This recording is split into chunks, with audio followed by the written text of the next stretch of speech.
ஓம் சாய்ராம், ஜெய் சாய்ராம். என் அன்பு குழந்தையே, பாபாவை பார். பாபா அமைதியான புன்னகையுடன் சிம்மாசனத்தில் அமர்ந்து உங்களை பார்த்து பேசிக்கொண்டிருக்கின்றார். உன் வாழ்க்கைக்கு தேவையான பணத்தை கொடுக்க அவர் காத்திருக்கின்றார். முப்பெரும் தேவியரின் உதவியுடன் உன்னை நோக்கி ஒரு நல்ல விஷயத்தை கூற வந்திருக்கின்றார் உன் வாசல் தேடி.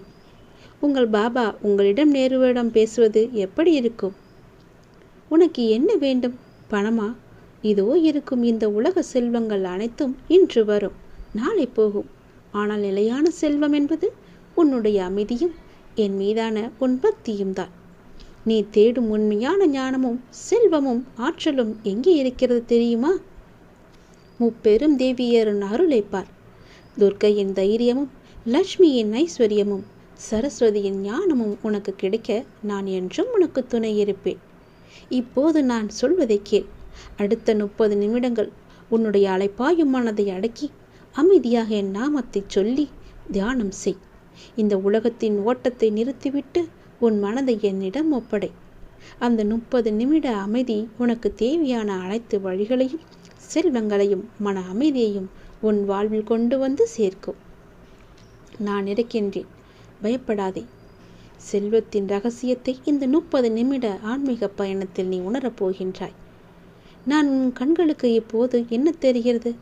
பணம், செல்வம், சமூக அந்தஸ்து. இந்த பணக்கட்டுகள் ஒரு மனிதனின் வாழ்க்கையை மாற்றிவிடும் என்று பலர் நினைக்கின்றார்கள். இதை சேர்ப்பதற்காகத்தான் நம் வாழ்நாளின் ஒவ்வொரு பெரும் பகுதியும் நாம் செலவிட்டு கொண்டிருக்கின்றோம். 500 ரூபாய் நோட்டுகள் ஒரு தாள்கள் அல்ல. இவை ஒரு மனிதனின் கனவு, ஒரு மனிதனின் உழைப்பு, மனிதனின் ஆசை. சில சமயங்களில் அதுவே மனிதனின் பேராசையின் சின்னமாக கூட மாறுகிறது. ஆனால் இந்த செல்வத்தை எப்படி பார்க்க வேண்டும்?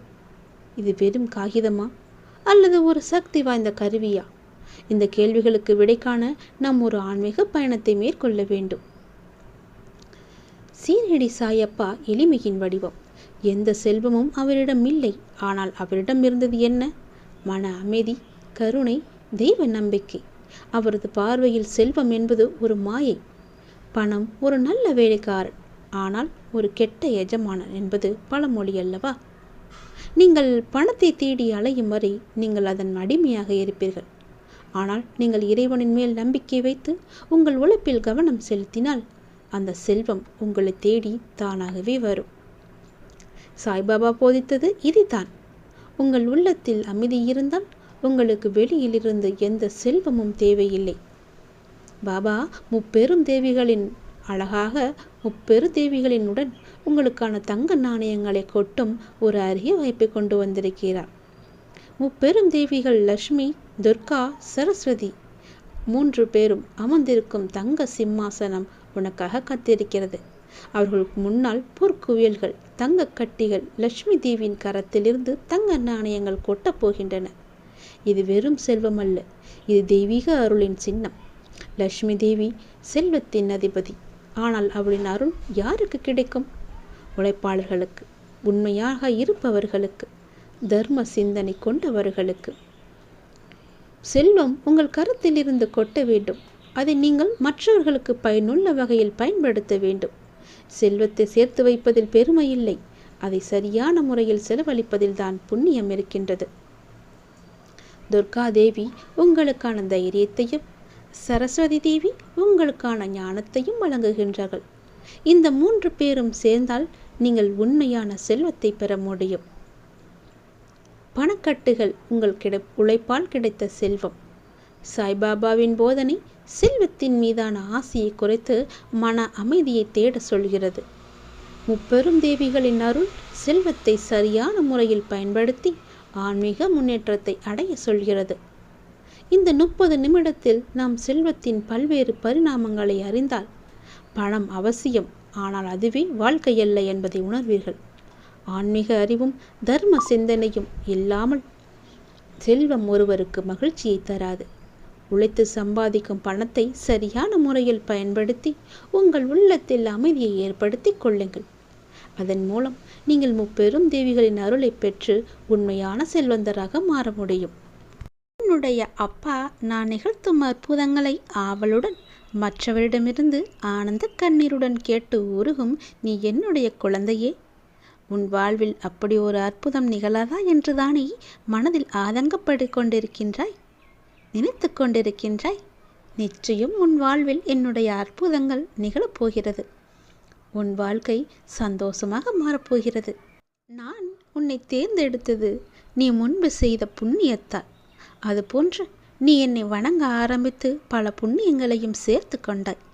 அவைகள் உன்னுடைய வாழ்வில் துன்பமான நேரத்தில் உன்னை காப்பதற்கு மிகவுமே உதவும். உனக்குள்ளே என்னை தேடிக்கொண்டிருக்கின்றாய். இனி முழுதாக உனக்குள் காண முடியவில்லை என்று வருந்தி கொண்டிருக்கின்றாய். உன்னுடைய வாழ்க்கையில் இன்னும் சில கடமைகளை நீ சிறப்பாக செய்து முடிக்க வேண்டியிருக்கிறது. அதையும் நீ செய்து முடிப்பாய். அதற்கு பிறகு என்னுடைய தரிசனம் உனக்கு நிச்சயம் கிடைக்கும். என்னை காண வர முடியவில்லையே என்ற ஏக்கம் உனக்குள் அதிகமாகவே இருந்து கொண்டிருக்கின்றது. நான் தானே உன்னை தேர்ந்தெடுத்தேன். நீ என்னை காண வருவதற்கும் என்னுடைய அனுமதி தேவையல்லவா? நிச்சயம் அனுமதி தருவேன். கொஞ்சம் காலம் பொறுமை காத்துக்கொள். நானே உன்னை வர வைக்கின்றேன். உன்னுடைய வாழ்வை முன்னேறச் செய்கின்றேன். உன்னை பல நல்ல செயல்களிலெல்லாம் ஈடுபடுத்த செய்வேன். அதை நீ எந்த ஒரு அலுப்பும் பார்க்காமல் செய்ய வேண்டும். எந்த ஒரு அகம்பாவமும் இல்லாமல் நீ செய்ய வேண்டும். நல்ல செயல்களை நீ செய்ய செய்ய உன்னுடைய கர்ம வினை இன்னும் குறைந்து கொண்டே இருக்கும். அதை நீயும் பார்த்து கொண்டிருப்பாய். உன் கர்ம வினை குறைய குறையத்தான் நான் உன் அருகில் வந்து இருப்பது உனக்கு தெரிய வரும். தேவையற்ற வாதங்களை எல்லாம் நீ விட்டுவிடு. வீணாக உன் மனதை குழப்பிக்கொள்வதை மறந்துவிடு. எல்லாவற்றிற்கும் ஒரே பெயர், ஒரே சொல், என்னுடைய நாமம் மட்டும்தான்.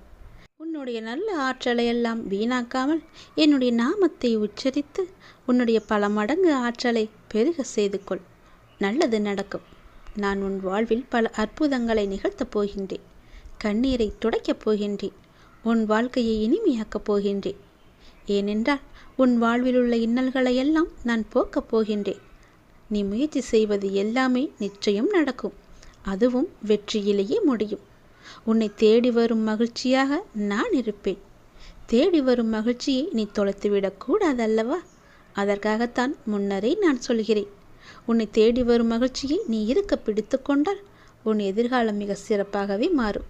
நீ எதிர்பார்க்கும் மங்களகரமான நிகழ்வுகள் எல்லாம் உன் வீட்டில் நிச்சயம் நடக்கும். ஒரு சுபகாரியத்தை செய்ய வேண்டும். அதற்கான காசு என்னிடம் இல்லை.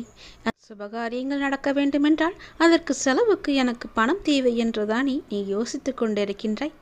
அதற்கான பணத்தை நானே தயார் செய்து தருகிறேன். ஒரு நபரின் நிச்சயம் உதவி உனக்கு கிடைக்கும். அந்த நபர் யாராக வேண்டுமானாலும் இருக்கலாம். உன்னிடம் ஒருவர் உதவி என்று கேட்டு வருவார். நீ செய்ய போகும் ஒரு சிறு உதவியால் உனக்கு பல மடங்கு லாபம் உனக்கு கிடைக்கப் போகிறது. உன் வீட்டிற்கு தேவையான பணமும் உன்னை சுப நிகழ்ச்சி நடத்துவதற்காக தேவையான பணமும் அதில் நிச்சயம் உனக்கு கிடைக்கும். காலம் முடிந்து விட்டது. உன் வீட்டில் பல லட்சங்கள் பெருகப் போகிறது. பணம் பெருகிக் கொண்டே இருக்கப் போகிறது. இந்த வாக்கினை உடனே கேள். அதிர்ஷ்டம் உன்னை தேடி வரும். முடிந்தால் பல பேருக்கு இதை நீ பகிர்ந்துவிடு. காலம் என்று ஒன்று இருக்கும் வரை நான் உன் கூடவே இருப்பேன். கலங்காதே. எதிர்காலம் குறித்து உனக்கு பயமும் வேண்டாம். பயம் இருந்தால் அதை எதிர்கொள்ளும் வலிமையை நான் உனக்கு தருகின்றேன். இந்த நொடியை உன்னோடு இருப்பவரோடு மகிழ்வுடன் நீ செலவிடு. நாளை என்பது என்னிடம் இருக்கிறது. நாளை என்ன ஆகுமோ என்ற பயம் உனக்கு வேண்டாம். அதை என்னிடம் ஒப்படைத்துவிடு.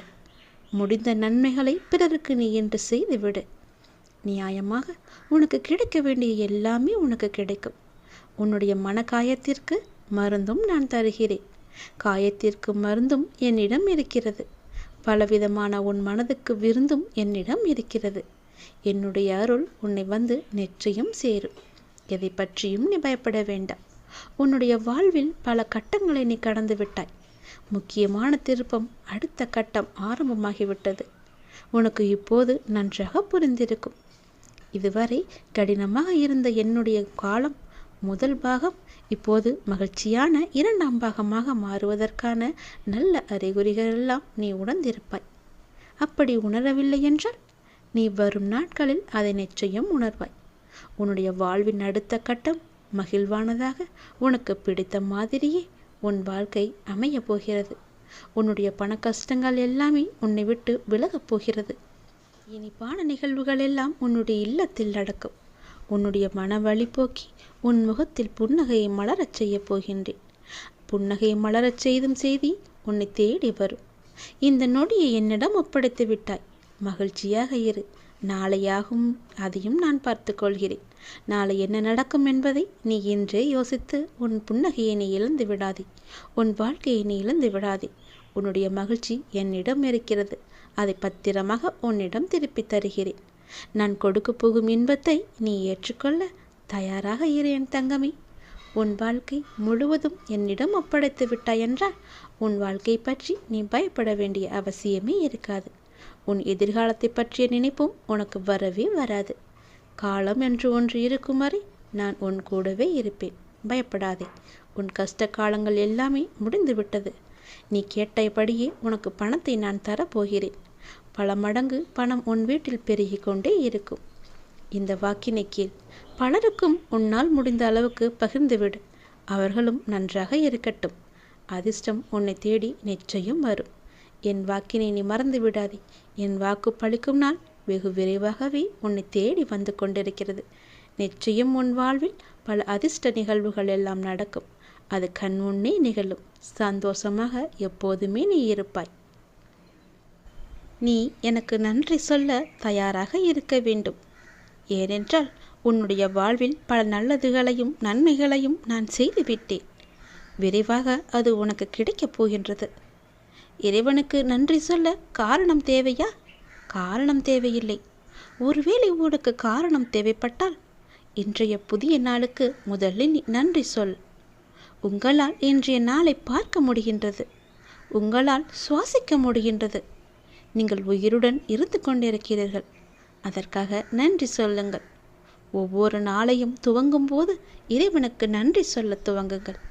அந்த நாள் நீங்கள் எதிர்பார்ப்பதை விட மிகவுமே சிறப்பாக இருக்க இறைவனுக்கு நன்றி சொல்லுங்கள். நன்றி சொல்லி உறங்கி பாருங்கள்.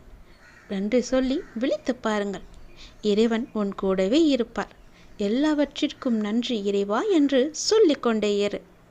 ஏனென்றால் உன்னுடைய இல்லத்தில் பொருளாதாரம் சீராக இருக்க வேண்டுமென நீ பல முயற்சிகள் எடுத்துக்கொண்டிருந்தாய் அல்லவா? நேர்மறையாக உன் முயற்சிகளை கைவிடாமல் நீ முயன்று கொண்டே இரு. அப்பா சொல்வதை உடனடியாக கேள். அது நிச்சயம் நடக்கும். வரும் வாரத்தில் உன் பொருளாதாரம் மேம்பட பல வாய்ப்புகள் உன்னை தேடி வரும். அந்த வாய்ப்புகள் உனக்கானதை உன்னிடம் கொண்டு வந்து சேர்க்கும். உனக்கு தேவைப்பட்ட பணத்தை அது உனக்கு தரும்.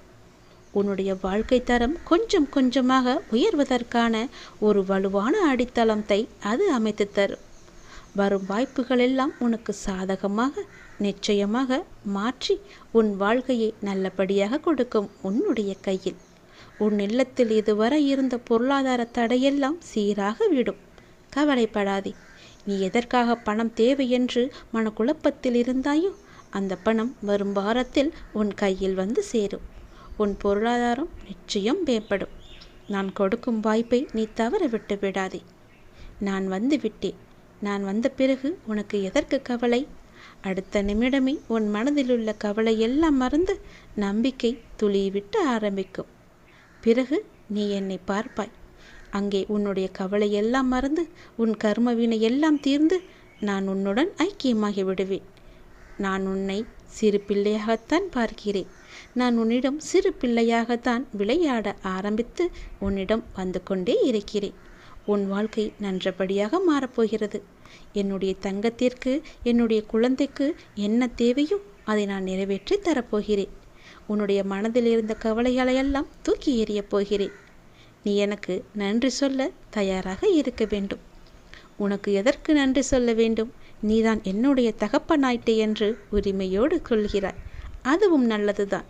ஆனால் இறைவனுக்கு நன்றி சொல்லித்தானே ஆக வேண்டும். உனக்கு நடக்கப் போகும் நன்மைகளுக்கு இதுவரை நடந்ததற்கு எல்லாவற்றிற்குமே நன்றி சொல்.